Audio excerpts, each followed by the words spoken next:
Yeah, de-icing was in the cards up until, we really started to get pounded here with the snow. At this point, we've pulled back on our crews as far as our salt dispensing operations. It's just too hazardous out there for them to be out.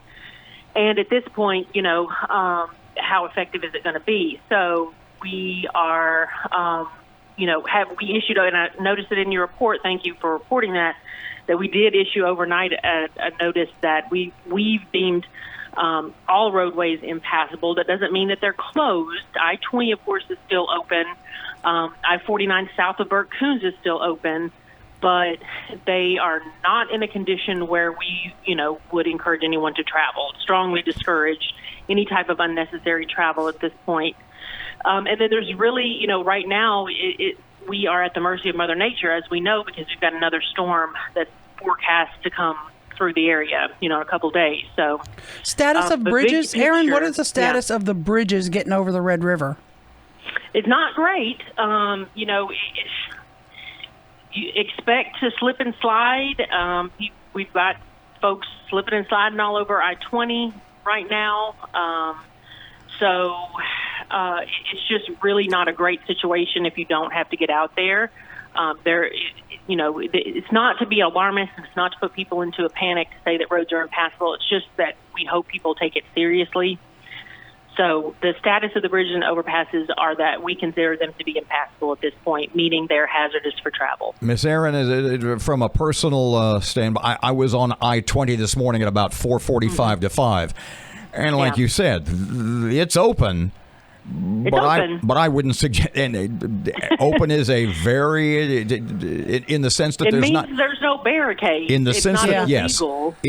So it's going to be a while because of the condition. There were 4, 5, 6 inches of snow. I couldn't see the edge of the road. I was kind of freaking out, honestly. No. It's very disorienting because you can't see the roadway striping. It's hard to tell where the shoulders start. Where the roadway ends.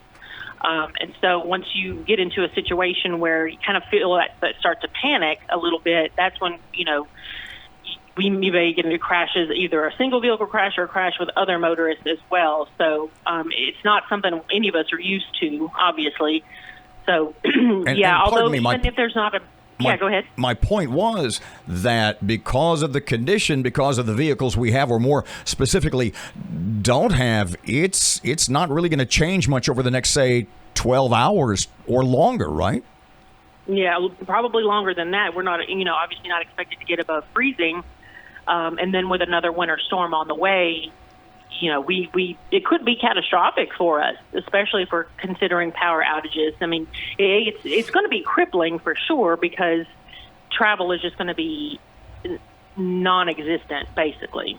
So. Okay, you mentioned your crews are on stand down right now. What are you waiting for before they can go back out? What's the? I mean, doesn't look like it's going to get any better, right? Yeah, no, not right now. I mean, we would need to have conditions that are favorable enough for, our larger pickup trucks, dump trucks, our larger pieces of equipment to be able to navigate. So if it doesn't make sense for us to put our crews in danger, and we're asking other people not to get out there, we're not going to either right now. It just would be ineffective and, not make much sense at this point.